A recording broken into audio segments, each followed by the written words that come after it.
Cerebritos programadores. Bienvenidos a Programación de Verdad. Soy Mariana Casela y hoy les traigo 7 consejos y buenas prácticas para programar profesionalmente. Como siempre les digo, tener en cuenta consejos y buenas prácticas para programar siempre hace ser un mejor programador. Estas son las cosas que me han enseñado a mí cuando estuve estudiando en la universidad, lo que me ha marcado el profesor de programación. Y quiero transmitírselos a ustedes. Y también hay algunas cositas que yo estuve viendo a medida que, o sea, que las fui implementando y también que las fui viendo en el trabajo. Cosas que estaban bien hechas y cosas que no. Entonces quiero transmitírselos a ustedes. Vamos con el primer consejo. El primer consejo, trabajar como si mañana no tuvieras memoria. ¿Por qué? Muchas veces nosotros programamos y creemos que vamos a volver a ver el código, no sabemos de memoria el código de arriba abajo, pero que en realidad mañana, así como ya hemos puesto el orden de la secuencia de las acciones, por ahí mañana no nos vamos a acordar. Pero ¿qué pasa si dejamos de trabajar en esa empresa o nos cambian de proyecto o dejamos de programar? ¿Qué pasa? El que tiene que venir atrás nuestro a tocar ese código que nosotros hicimos, que nos sabemos de memoria, no va a entender nada y va a tener que empezar a probar, a testear, a debuguear, a cambiar algunas cosas para ver cómo se rompe, para entender nuestra lógica. Entonces, ¿qué hay que hacer? Dejar documentación y que el código sea lo más desarrollado y mejor desarrollado posible. Para hacer eso, vamos entonces a hacer un paréntesis. Documentación. ¿Qué documentación? Y si puedes hacer un documento aparte o dejar libros, cuadernos escritos, cuál es la secuencia de tu lógica, qué variables son necesarias en cada función, cosas básicas. Y después, el código tiene que ser lo mejor posible escrito. El segundo consejo es definir variables y clases con nombres significativos, que se entienda lo que está tratando, lo que está guardando, lo que está definiendo esto. Por ejemplo, acá yo les puse un par de ejemplos. ¿Qué no hay que hacer? No hay que definir variable 1, var 1, foo, como está en inglés, num, int. No significa nada, no es nada. A menos que la función sea demasiado corta y sustancialmente entendible de lo que está haciendo. Por ejemplo, si estamos haciendo un for, por ejemplo,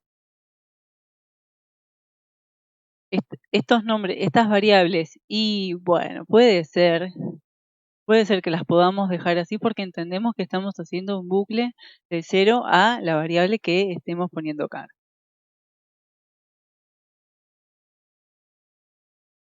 Pero, o sea, esta variable sabemos que es i por entero, integer. Luego acá tenemos clase fechas. ¿Por qué la puse así? Porque fechas hay, o sea, si fechas adentro hace muchas cosas, calcula fechas, hace diferencia entre fechas, se suma una fecha con otra, etcétera. Fechas en realidad no es fechas, es ¿qué hace? Es un manager, es un de fechas strategy, es un fechas controller. O sea, definamos bien un calculador de fechas. Es válido, ¿no? Escribir cosas cortas en programación, o sea, palabras cortas, variables, nombres de clases cortas, en realidad nos complica la vida en un futuro porque no sabemos qué corno está haciendo. Lo mismo con las variables. Escribir persona, nombre, no nombre nada más. ¿Nombre de qué? A menos que estemos adentro de una clase persona, nombre es válido, pero persona, nombre, adentro de una función que tiene 800.000 otras cosas. ¿Qué es nombre? ¿Nombre de quién? Tenés que estar leyendo la secuencia de cómo viene la lógica para saber qué nombre, después lo vamos a guardar en una clase persona. Ah, bueno, es el nombre de la persona, pero si no, no sabes qué es. Esas cosas están mal. Lo mismo con los array, escribir solo array acá arriba. esto no es válido, esto no se hace. Hay que escribir a raíz de qué estoy guardando, lista de números, de fechas, objetos personas, no sé, pero definime bien qué es.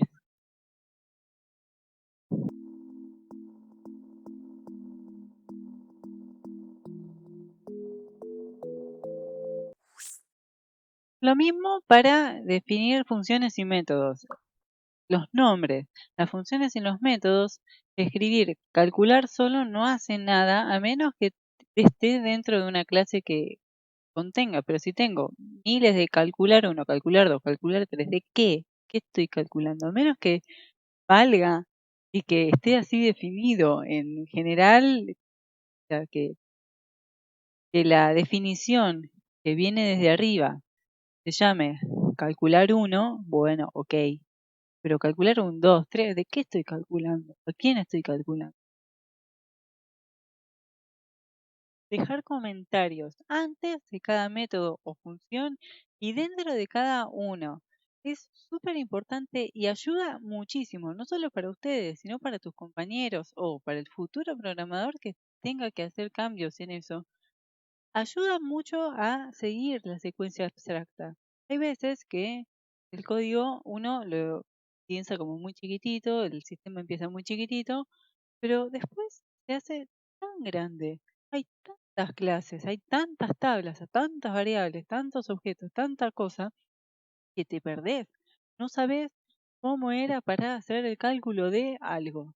Y hace 800.000 secuencias o busca por un montón de lugares y te perdés qué hace cada función. Entonces, en vez de estar leyéndote y haciendo el seguimiento de toda la función completa para irte a otra clase, volver, ¿qué es lo que me devuelve? ¿Cómo me lo devuelve? ¿Qué tipo me devuelve?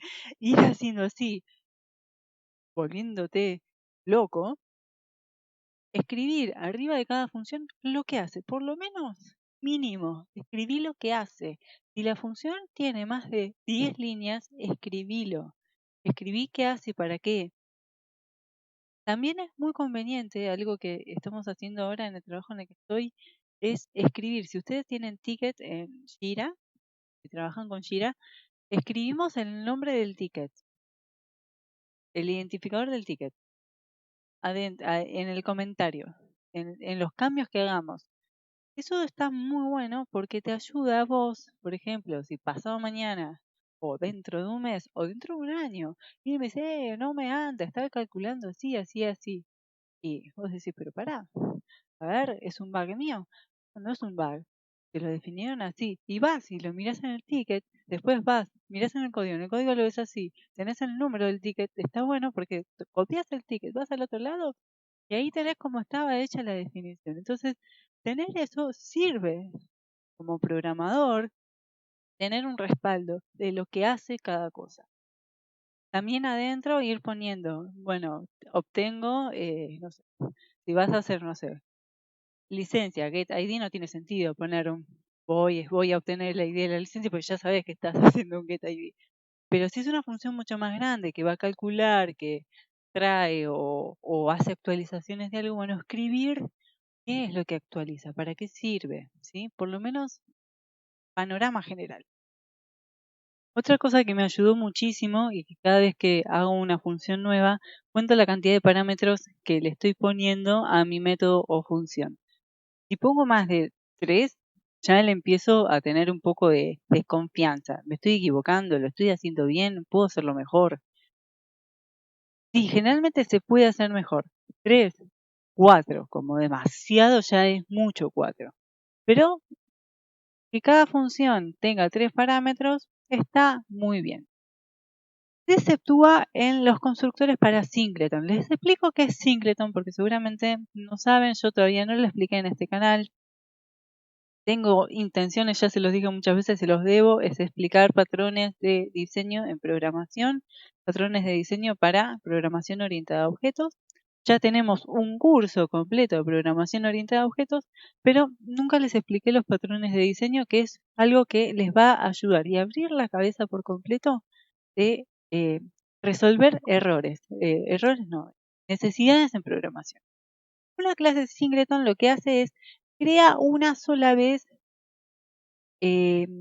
instancia una sola vez una variable, una clase. Por ejemplo, si yo necesito que llamar, por ejemplo, clase 1 sería Entity Manager. Supongamos que estamos en Symfony. Entity Manager, acá paso Entity Manager.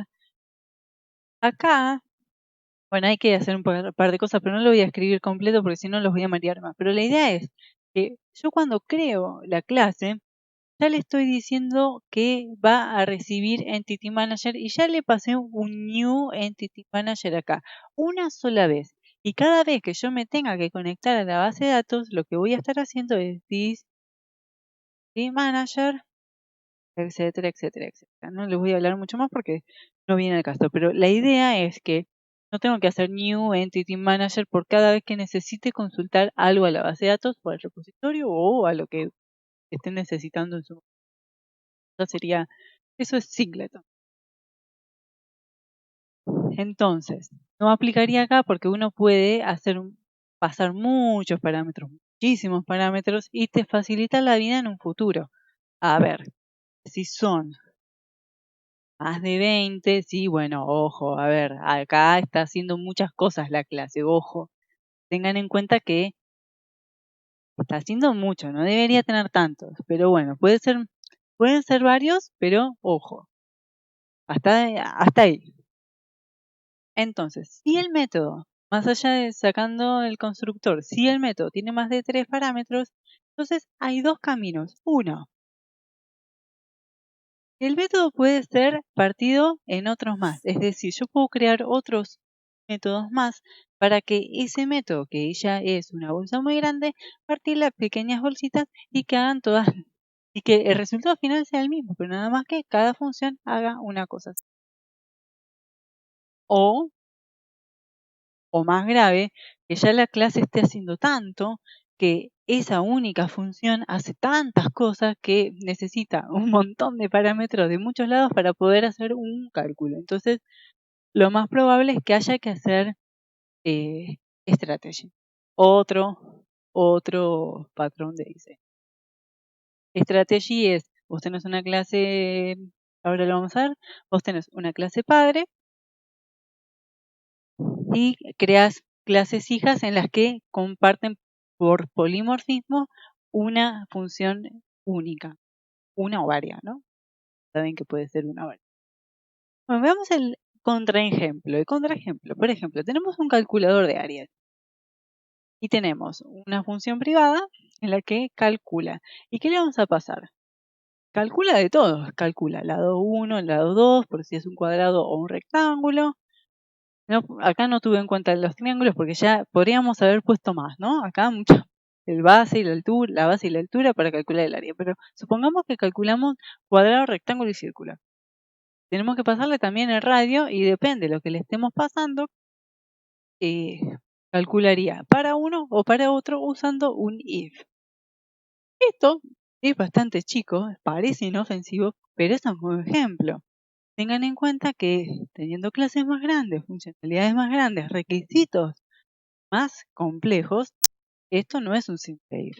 Acá puede haber otro if, pueden haber muchos más parámetros, if completos enteros, largos de miles y miles de líneas, de cientos de líneas, si no quieren decir miles para no asustarse, cientos de líneas, y después adentro del else también cientos de líneas más, y al final un throw exception y queda todo bonito. No, no está bien.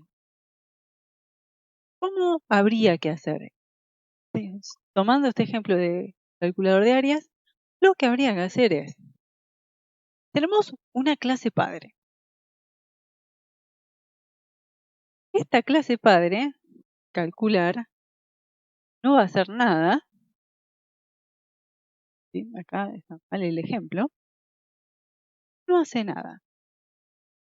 De hecho, podríamos usarlo, ponerle nada. Va a tener esto nada más. Luego, las clases hijas que extienden el calculador de áreas, este es un árbol, esta que extiende de esta y esta extiende de esta. En definitiva, áreas cuadrado extiende de rectángulo y de rectángulo extiende de áreas. En definitiva, esta va a tener las cosas polimórficas de esta también. Y calculador de áreas de círculo es también hija de calculador de áreas. ¿Cuál es la idea entonces? Definimos dentro de una función todas polimórficas porque recuerden que para saber si son iguales los métodos tienen que coincidir la cantidad de parámetros. Si no coinciden las cantidades de parámetros, no son polimórficas. Entonces, ¿qué tuve que hacer? Tuve que crear en la clase padre funciones de set. Setear los valores. ¿Qué hacen estas? Les escribo rapidito, sería this, lado 1, lado 1, y así haría con cada una. Entonces, me guardaría en la clase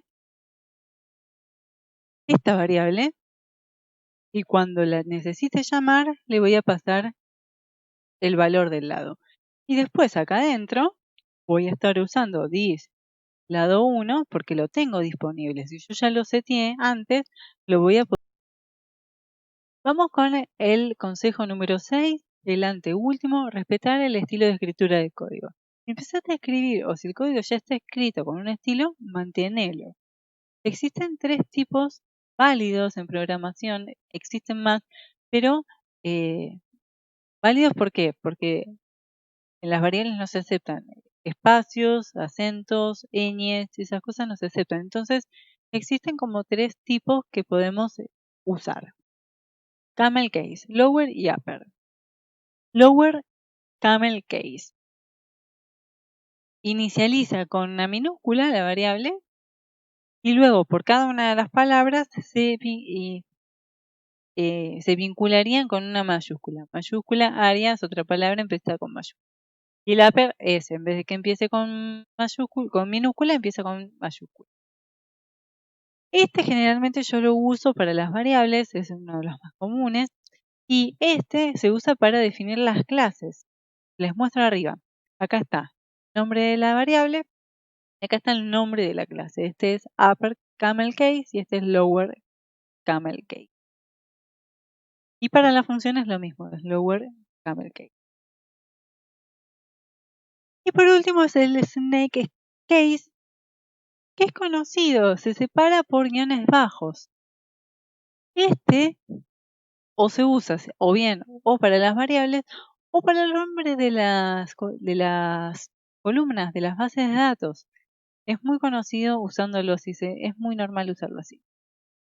Pero ojo, una cosa es copiarse el estilo, por ejemplo, estoy en la base de datos y escribo licencia ID en una columna. No pongas en otra tabla ID trámite.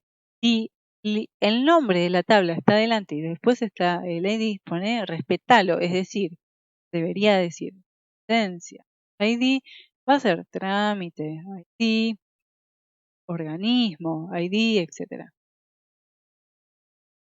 ¿Sí? Esa red, si no, o lo escribimos todo de una forma o lo escribimos todo de otra, porque cada vez que el programador, sobre todo backend, tiene que ir a buscar una columna, tiene que estar fijándose cómo está definido correctamente ese nombre, ese ID o lo que sea. Yo puse, por ejemplo, los ID, pero pasan con muchas con muchas columnas en las tablas que hay que estar mirando en qué orden les escribió cuál es cuál, porque si no, no sabes y siempre te tira error y no encuentras la columna.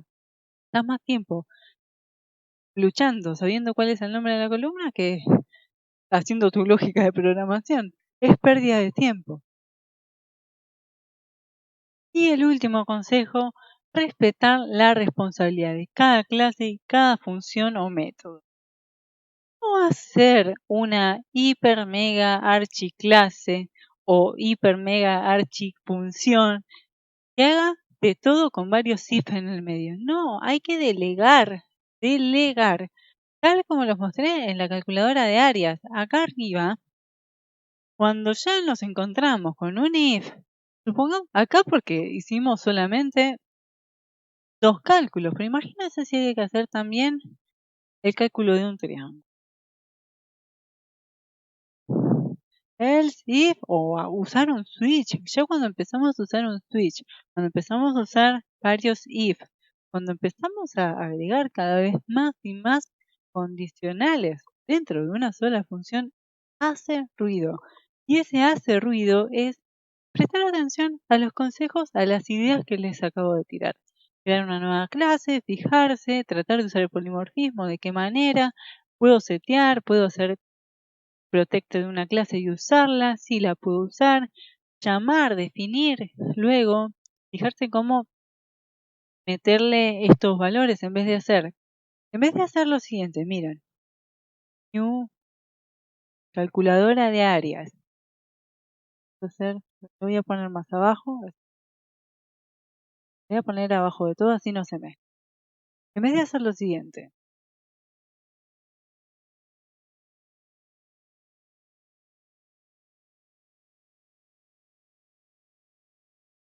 en vez de hacer esto y hacer calculador de áreas y llamo a calcular y empiezo a decir, bueno, 33 porque acá poner un comentario, calculo un cuadrado.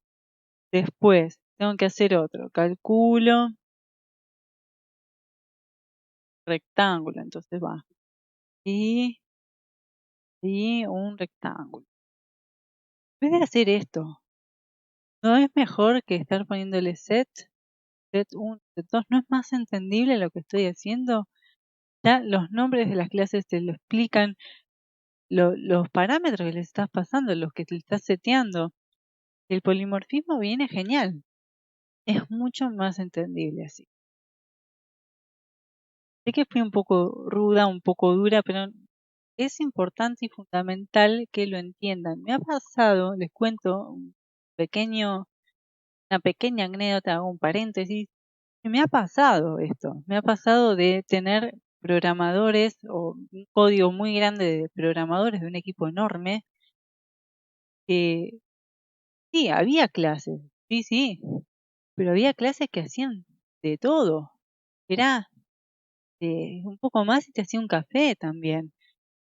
Separar un poquito qué es lo que le corresponde a cada clase. Hay que sentarse y hay que pensar. Es preferible pensar 1 hora o 2, dibujarlo y empezar a sentirse más cómodo de la forma en la que te quedan el polimorfismo y las variables.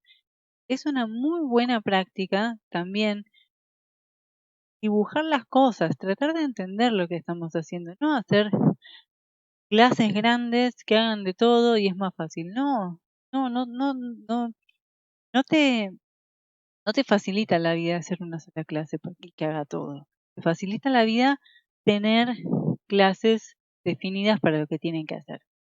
Pero ojo, esto no quiere decir hacer clases para absolutamente todo. No tampoco pasemos para el otro lado, es que, bueno, eh, tengo un lápiz, bueno, entonces tengo que crear un lápiz. Bueno, creo un lápiz que solamente haga un get ID. No. Despacito. No hagas tantas clases para todo, porque después te mareas con la cantidad de clases que tenés y no sabes qué es lo que hace cada una. Tiene un límite hacer la cantidad de clases. Y lo mismo para las funciones. ¿Cómo poder distinguir cuándo hay que hacer una nueva función? Cuando se repite varias veces, por ejemplo. La funcionalidad esta, que claramente íbamos a estar haciendo un cálculo, para cada una había que hacer un cálculo, no se repite mucho, pero sí se repite que espera un parámetro de acá y de ahí va a tratar de calcular. Esa sería como la abstracción de la función que hay que crear nueva.